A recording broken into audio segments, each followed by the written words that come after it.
What's going on, King of Kings family? It is day 19 of our Acts campaign, reading through the book of Acts, one chapter a day, from January 1st to February 1st, skipping Sundays. And we are in Acts chapter 19, and I'm zeroing in on verses 23 through the end of the chapter, where Paul gets himself in some trouble. Once again, he is, through his preaching, calling into question the prevailing narrative of the community that he's in, where it's idol worshiping, and there are people who benefit from that paradigm, from that system economically, and they're not happy with what Paul is saying, because if the temple that people would worship in and would purchase idols in is not legit, then their business is done. And so they want to silence Paul as quickly as possible, and a riot is stirred up, and it takes an outside intervention.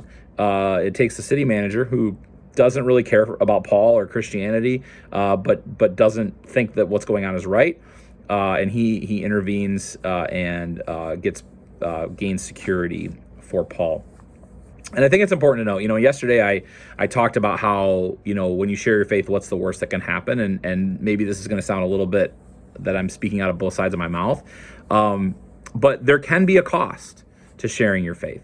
When you adopt a certain standard of living, those who don't adopt that, it does sort of call them into question simply by you choosing to live. When you live as a disciple of Jesus, those who are not living as a disciple of Jesus, it does sort of reveal that.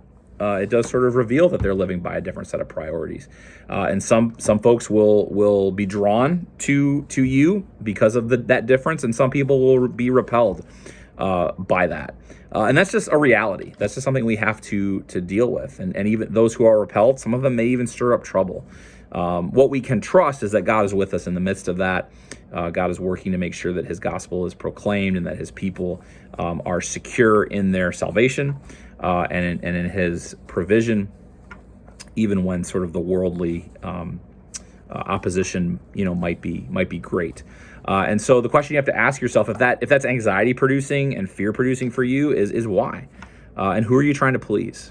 Are you trying to please people, and in so doing remaining silent about your faith, or are you trying to please God? Are you trying to do the things that Jesus calls us to do, and trusting that God will take care of us in the midst of that? So that'd be what I would offer as a question, as a challenge today, is what's holding you back?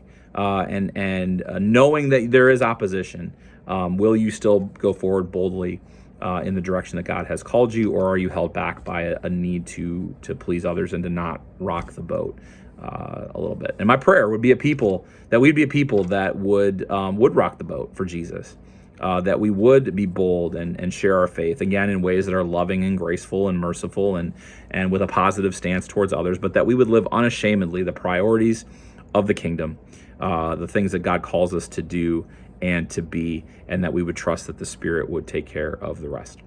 That's what I got for today. I hope you have an awesome day, and we'll see you tomorrow. God bless.